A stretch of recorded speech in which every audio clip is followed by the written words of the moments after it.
പ്രിയമുള്ളവരെ, നമസ്കാരം. റാഷിദാണ്. ഞാനിന്ന് നിങ്ങളോട് സംസാരിക്കുന്നത് സുഖമെന്ന ഒരു വാക്കിനെ കുറിച്ചാണ്.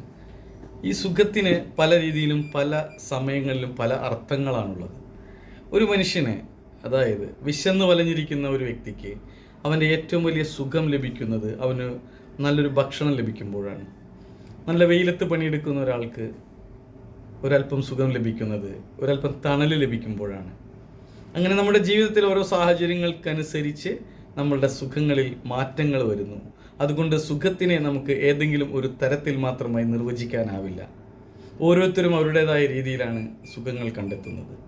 പല തരത്തിലും പല രീതിയിലും നമ്മളുടെ മനസ്സിൻ്റെ ഒരു സംതൃപ്തിയാണ് സത്യത്തിൽ ഈ സുഖം എന്ന് പറയുന്നത്. അതുകൊണ്ട് നമ്മളെപ്പോഴും ശ്രദ്ധിക്കേണ്ട ഒരു കാര്യം, നമ്മൾക്ക് എത്ര വലിയ ദുഃഖങ്ങൾ വന്നാലും അതിൻ്റെ അവസാനത്തിൽ ഒരു സുഖം ഉണ്ടാകും എന്ന് കരുതിക്കൊണ്ട് ആ ദുഃഖങ്ങളെ തരണം ചെയ്യുക എന്നുള്ളതാണ്.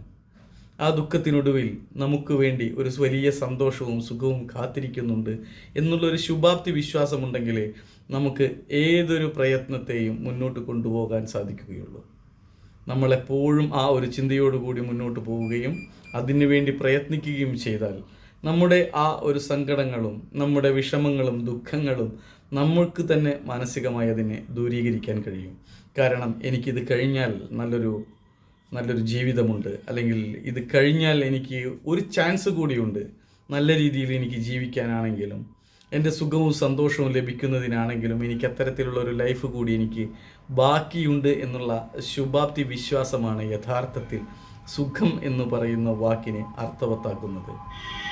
അപ്പോൾ നമ്മൾ ഏത് തരത്തിലുള്ള നമ്മുടെ വിഷമഘട്ടങ്ങളെയും തരണം ചെയ്യുമ്പോൾ നമ്മളവിടെ പതറിപ്പോകാതെ നമ്മൾ സൂക്ഷിക്കേണ്ടതും നമ്മൾ ശ്രദ്ധിക്കേണ്ടതും നമ്മൾ ചിന്തിക്കേണ്ടതുമായ ഒരു കാര്യം, വലിയൊരു സുഖം, ഒരു സന്തോഷം നമുക്ക് വേണ്ടി എവിടെയോ മറഞ്ഞിരിപ്പുണ്ട്.